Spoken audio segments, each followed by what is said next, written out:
Doubtnut पर आप पाएं कोटा के बेस्ट और टॉप टीचर्स जैसे NV sir, GB sir, Akanksha ma'am की फ्री वीडियो लेक्चर्स। आज ही डाउनलोड कीजिए Doubtnut app. Hello students, welcome to Doubtnut. आज जो चैप्टर हम करने वाले हैं उसका नाम है cell the unit of life. जी हाँ, क्लास 11 का चैप्टर नंबर 8 हम करेंगे। और आज की वीडियो में जो हम टॉपिक्स कवर करने वाले हैं वो है सबसे पहला what is a cell, cell क्या होता है। सेकंड हम करेंगे सेल थ्योरी क्या है। और थर्ड जो हम कवर करेंगे वो है ओवरव्यू ऑफ सेल, जो सेल है उसका जनरल इंट्रोडक्शन, ओवरव्यू, ये सब हम आज के वीडियो में कवर करेंगे। तो स्टार्ट करते हैं अपना chapter cell the unit of life. तो अब हमें पता है सारे ऑर्गेनिजम्स जो हैं वो क्या करते हैं, वो बने हैं सेल से। All organisms are composed of cells. कुछ ऑर्गेनिजम्स ऐसे हैं हमारे जिसमें सिंगल सेल पाया जाता है, तो उनको हम कहते हैं यूनिसेलुलर ऑर्गेनिजम्स। और कुछ ऐसे हैं जिसमें बहुत सारे सेल्स पाए जाते हैं, तो उनको कह देते हैं मल्टी सेलुलर ऑर्गेनिजम्स। तो अब बात करते हैं सेल की। तो सेल होता क्या है? बेसिकली जो हमारे यूनिसेलुलर ऑर्गेनिजम्स हैं, यानी कि जिनके अंदर सिंगल सेल है, वो क्या है, वो खुद में इतने कैपेबल हैं कि वो अकेले एक सेल के दम पर ही एग्जिस्ट कर सकते हैं, उनकी इंडिपेंडेंट एग्जिस्टेंस है। और दूसरा, वो अपनी लाइफ के जितने भी एसेंशियल फंक्शंस हैं उनको परफॉर्म कर सकते हैं। इसीलिए हमने बोल दिया कि जो सेल है वो क्या होता है। सेल एक फंडामेंटल स्ट्रक्चरल और फंक्शनल यूनिट है सारे लिविंग ऑर्गेनिजम्स की। ठीक है, जितने भी हमारे लिविंग ऑर्गेनिजम्स हैं वो सारे क्या हैं, सेल ही जो है वो उन सारे लिविंग ऑर्गेनिजम्स में स्ट्रक्चरल और फंक्शनल यूनिट का काम करता है। अब एक साइंटिस्ट थे एंटन वॉन लीeuwenhoek, जिन्होंने सबसे पहले इस लाइव सेल को देखा और उसको डिस्क्राइब किया। फिर बाद में एक साइंटिस्ट आए रॉबर्ट ब्राउन, जिन्होंने क्या किया, न्यूक्लियस को डिस्कवर किया। और उसके बाद जब न्यूक्लियस और सेल दोनों डिस्कवर हुए तो जो माइक्रोस्कोप है उसका इन्वेंशन हुआ। और उसके बाद इलेक्ट्रॉन माइक्रोस्कोप और ये सब जब हुए, उससे हमें सेल्स की जो स्ट्रक्चरल डिटेल्स हैं इनका पता चला। तो जनरल ओवरव्यू क्या है सेल का? सेल जो है वो सारे लिविंग ऑर्गेनिज्म की स्ट्रक्चरल और फंक्शनल यूनिट होती है। ये आपको मोटा मोटा याद रखना है कि सेल जो है वो फंडामेंटल स्ट्रक्चरल और फंक्शनल यूनिट है सारे लिविंग ऑर्गेनिजम्स की। जितने भी लिविंग ऑर्गेनिजम्स हैं उन सब की, चाहे वो यूनिसेलुलर हो चाहे वो मल्टी सेलुलर हो। ठीक है, तो अब आगे चलते हैं। नेक्स्ट है यहाँ पे सेल थ्योरी। अब सेल थ्योरी क्या है, ये भी एक इम्पॉर्टेंट टॉपिक है।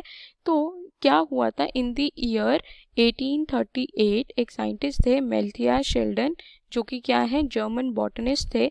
उन्होंने देखा कि जो बहुत सारे प्लांट्स हैं उनके अंदर उन्होंने ऑब्जर्व किया, जो प्लांट्स हैं वो अलग अलग टाइप के सेल से बने हैं। और ये अलग अलग टाइप के सेल आपस में मिलकर क्या बनाते हैं, उस प्लांट के टिश्यू को बनाते हैं। तो क्या हुआ, examine a large number of plants and observe that all plants are composed of different kinds of cells which forms the tissues of the plant. तो अलग अलग टाइप के जितने भी सेल्स थे वो क्या बनाते हैं, वो मिलकर आपस में टिश्यू बनाते हैं। तो ये उन्होंने ऑब्जर्व किया इन द ईयर 1838। फिर उसी टाइम पर क्या हुआ, एक और साइंटिस्ट थे at about the same time, Theodore, एक साइंटिस्ट थे श्वैन, जिन्होंने इन द ईयर 1839 में, अब ये क्या थे, वो थे बॉटनिस्ट, ये थे जूलॉजिस्ट, ये ब्रिटिश जूलॉजिस्ट थे। इन्होंने देखा कि जो अलग अलग टाइप के एनिमल सेल हैं उन वो भी क्या करते हैं, उन्होंने क्या किया, अलग अलग टाइप के एनिमल सेल की स्टडी की, study different types of animal cells and reported that cells had a thin outer layer which known as plasma membrane, जिसे हम आज के टाइम पर प्लाज्मा मेम्ब्रेन के नाम से जानते हैं। उन्होंने उस टाइम पे ये रिपोर्ट किया कि एनिमल सेल्स के अंदर जितने भी सेल्स हैं उनके बाहर एक पतली सी आउटर लेयर होती है। इससे इन्होंने कंक्लूड किया, he also concluded based on his studies plant tissues, the presence of a cell wall is a unique character of plant cells। अब एनिमल सेल्स में तो क्या है, एक थिन आउटर लेयर है, लेकिन प्लांट सेल में एक और लेयर प्रेजेंट होती है जिसको उन्होंने बोला सेल वॉल, और ये सिर्फ प्लांट्स के अंदर ही पाई जाती है। तो इस बेसिस पे जो श्वैन थे उन्होंने एक हाइपोथेसिस बनाई कि जितनी भी एनिमल्स और प्लांट बॉडीज हैं वो सारी किससे मिलकर बनी है, सेल से मिलकर बनी है और सेल्स के प्रोडक्ट से मिलकर बनी है। तो क्या हुआ, उन्होंने ये प्रपोज किया कि एक हाइपोथेसिस दी, जो बॉडीज हैं एनिमल्स और प्लांट्स की वो क्या है, हमारे सेल्स और सेल के प्रोडक्ट से मिलकर ही बनी है। फिर बाद में इन दोनों साइंटिस्ट ने आपस में मिलकर एक जॉइंट थ्योरी निकाली जिसको उन्होंने नाम दिया सेल थ्योरी का। क्या नाम दिया, सेल थ्योरी। शेल्डन और Schwann together formulated this cell theory. उसमें इन्होंने बताया कि जो सेल्स हैं वो पुराने सेल से बनते हैं। ये तब भी वो एक्सप्लेन नहीं कर पाए, वो बस इतना ही बता पाए, ये दोनों साइंटिस्ट मिलकर क्या बता पाए कि जो प्लांट सेल है उसके अंदर सेल वॉल और सेल मेम्ब्रेन होती है, और जो एनिमल सेल है उसमें सिर्फ एक थिन आउटर लेयर है जिसको प्लाज्मा मेम्ब्रेन के नाम से आज हम जानते हैं। इन दोनों ने बस इतना ही एक्सप्लेन किया।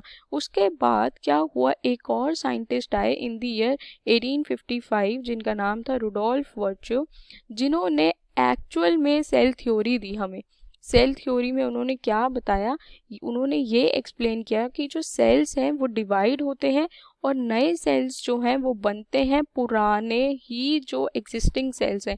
यानी कि जो सेल्स पहले से हैं वो डिवाइड होते हैं, वो डिवाइड होने के बाद नए सेल बनाते हैं, फिर वो सेल डिवाइड होते हैं, फिर और नए सेल बनाते हैं और नए सेल बनाते हैं। तो इससे इन्होंने ये कंक्लूजन निकाला कि जो सेल्स हैं वो किससे मिलकर बनते हैं, जो पुराने एग्जिस्टिंग सेल्स होते हैं उनसे ही नए सेल्स मिलते हैं। तो ये इन्होंने एक टर्म भी दिया ओमनिस सेलुला सेलुला। इससे क्वेश्चन आता है तो ये इम्पॉर्टेंट है। ओमनिस सेलुला सेलुला का क्या मतलब है, सेलुला ही सेलुला मतलब कि जो सेल्स हैं वो बनते हैं किससे, पुराने एग्जिस्टिंग सेल से ही। और क्या होता है, जो प्री एग्जिस्टिंग सेल्स हैं वो डिवाइड होते हैं, डिवाइड होने के बाद नए सेल्स बनाते हैं। तो उन्होंने जो पहले जो साइंटिस्ट थे, दो साइंटिस्ट शेल्डन और श्वैन, उनकी थ्योरी को भी एक्सेप्ट किया। उनकी थ्योरी में उनकी जो हाइपोथेसिस थी उसको थोड़ा सा मॉडिफाई करके अपनी ये नई थ्योरी भी उसमें एक्युमुलेट करके ये बताया सेल थ्योरी जो है वो इन दोनों चीज़ों से मिलकर बनी है। और फिर एक फाइनल शेप मिली सेल थ्योरी को जो ये बताती है कि सेल थ्योरी ये कहती है सारे लिविंग ऑर्गेनिजम्स क्या हैं, composed of cells and product of cells. ये किसने बताया हमें, शेल्डन और श्वैन ने ये हमें दिया था। और उसके बाद उन्होंने बोला कि जितने भी सेल्स हैं वो सारे कहाँ से आते हैं, प्री एग्जिस्टिंग सेल्स से ही आते हैं। तो जो प्री एग्जिस्टिंग सेल्स हैं उनसे ही नए सेल्स बनते हैं। तो ये दो मेन चीज़ें हैं आपकी सेल थ्योरी की। तो ये तीन साइंटिस्ट जो हैं इनका एक टुगेदर इन्वॉल्वमेंट है इस सेल थ्योरी को देने में। दो ने तो ये बताया कि जो सेल्स हैं वो, जो लिविंग ऑर्गेनिजम्स हैं वो सेल से मिलकर बने और उनके प्रोडक्ट से मिलकर बने हैं। और जो नए साइंटिस्ट थे उन्होंने ये बताया कि जो सेल्स हैं वो पुराने ही सेल से बनते हैं, पुराने सेल डिवाइड होंगे और फिर नए सेल बनेंगे। तो आई होप ये बहुत ही इजी टॉपिक था, आपको समझ आया होगा तीनों साइंटिस्ट ने क्या क्या चीज़ें बताई और कैसे सेल थ्योरी जो है फॉर्मुलेट होके एक नई शेप मिली और उसको नया आउटकम जो है, नया कंक्लूजन जो है वो ये 2 पॉइंट्स में उन्होंने निकाला।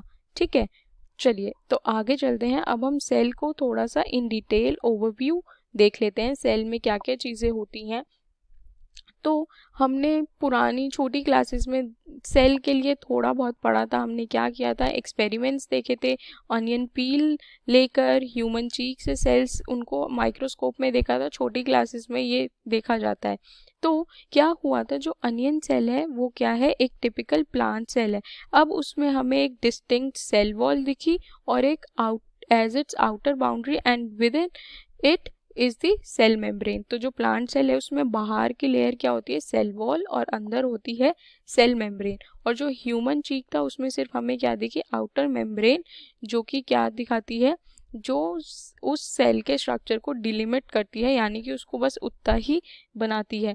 ठीक है, अब आगे क्या हुआ, inside each cell is a dense membrane bound structure called nucleus. हर सेल के अंदर क्या है, एक मेम्ब्रेन बाउंड डेंस स्ट्रक्चर होता है जिसको हम कहते हैं न्यूक्लियस।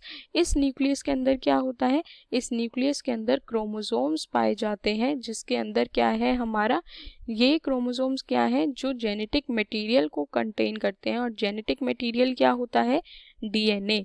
तो न्यूक्लियस के अंदर क्रोमोसोम्स हैं और क्रोमोसोम्स के अंदर डीएनए पाया जाता है।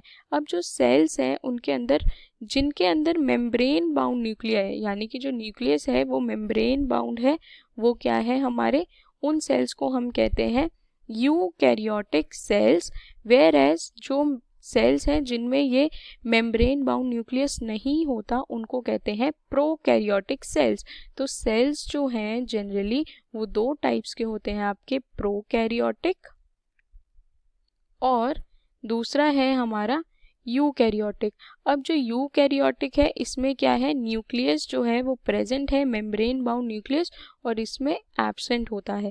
ठीक है, अब जो दोनों सेल्स हैं प्रोकैरियोटिक और यूकैरियोटिक, उसके अंदर एक सेमी फ्लूइड मैट्रिक्स होती है जिसको कहते हैं साइटोप्लाज्म, जो क्या करती है, पूरे सेल के वॉल्यूम को कवर करती है, occupies the volume of the cell. जो साइटोप्लाज्म है वो मेन एरिया है किस चीज़ का, सेलुलर एक्टिविटीज़ का। दोनों ही सेल्स में, प्लांट सेल में भी और एनिमल सेल में, जितनी भी एक्टिविटीज़ होती हैं वो सारी कहाँ होती है, इसी साइटोप्लाज्म के अंदर होती है। ठीक है, अब आगे चलते हैं। जो अलग अलग केमिकल रिएक्शंस हैं वो होती हैं सेल्स के अंदर जब तक सेल अपनी लिविंग स्टेट में, यानी कि जब तक सेल लिविंग है तो उसमें जितने भी केमिकल रिएक्शंस हैं वो सब होते हैं। ठीक है, अब न्यूक्लियस के अलावा और भी मेम्ब्रेन बाउंड स्ट्रक्चर्स जो हैं वो हमें किस में दिखते हैं, इस यूकैरियोटिक सेल्स में दिखते हैं, मेम्ब्रेन बाउंड स्ट्रक्चर्स। कैसे structures, membrane bound structures, except nucleus और भी होते हैं, वो सारे हमें यूकैरियोटिक सेल्स के अंदर दिखते हैं, और इनको हम कह देते हैं ऑर्गेनेलीज।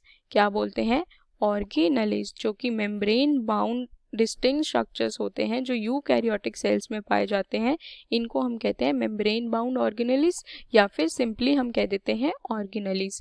अब इनके एग्जाम्पल क्या क्या है, endoplasmic reticulum, Golgi complex, lysosomes, mitochondria, microbodies and vacuoles. ये सारे कैसे हैं, ये मेम्ब्रेन बाउंड स्ट्रक्चर है, इनके बाहर एक मेम्ब्रेन होती है, और ये सिर्फ और सिर्फ यूकैरियोटिक सेल्स में पाए जाते हैं, और प्रोकैरियोटिक सेल्स में ये मेम्ब्रेन बाउंड स्ट्रक्चर्स हमें नहीं दिखते। अब राइबोसोम जो है वो क्या है, वो नॉन मेम्ब्रेन बाउंड ऑर्गेनेली है, लेकिन ये दोनों सेल्स में दिखता है, तो ये एक एक्सेप्शन है, इसको याद रखना बहुत ज़रूरी है। राइबोसोम क्या है, नॉन मेम्ब्रेन बाउंड ऑर्गेनेली, और दोनों ही सेल्स में पाया जाता है, प्रोकैरियोट में भी और यूकैरियोट में भी।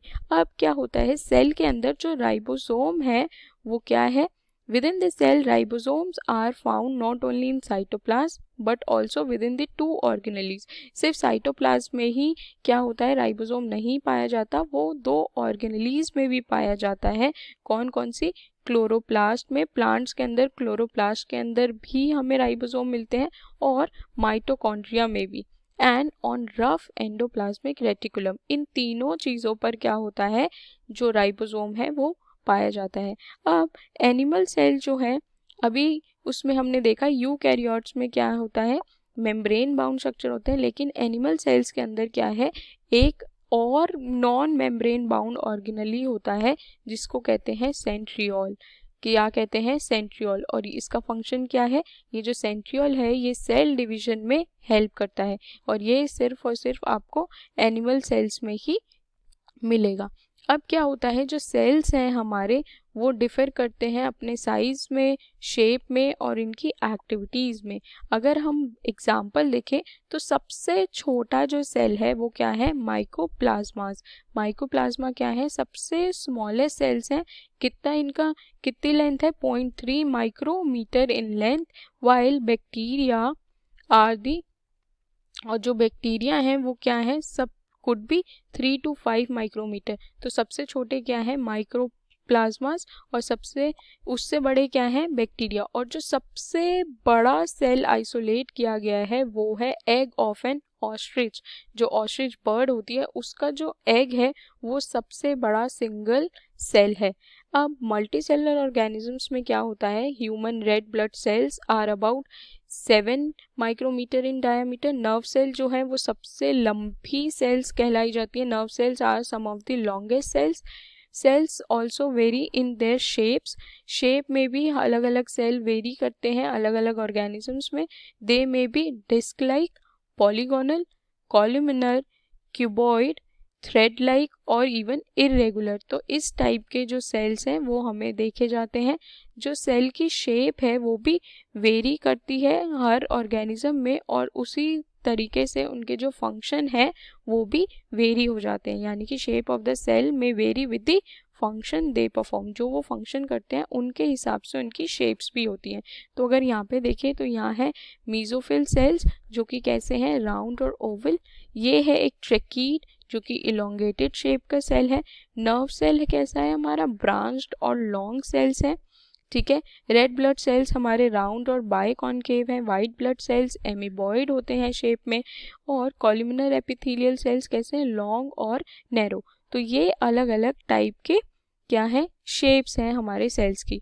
तो ये था हमारा सेल का जनरल ओवरव्यू, क्या क्या ऑर्गेनेलीज होते हैं, कौन कौन से टाइप के सेल्स होते हैं हमारी बॉडी में और क्या क्या फंक्शन वो परफॉर्म करते हैं, कितनी शेप्स के होते हैं।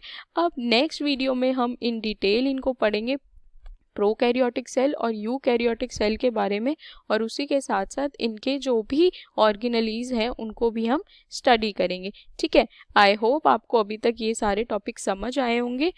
ऐसे ही हमारे चैनल के साथ बने रहिए, पढ़ते रहिए। Thank you. क्लास 6 से 12 से लेके नीट, IIT, जेई मेंस और एडवांस के लेवल तक 10 मिलियन से ज़्यादा स्टूडेंट्स का भरोसा। आज ही डाउनलोड करें डाउटनेट ऐप या व्हाट्सएप कीजिए अपने डाउट्स 8400 400 400 पर।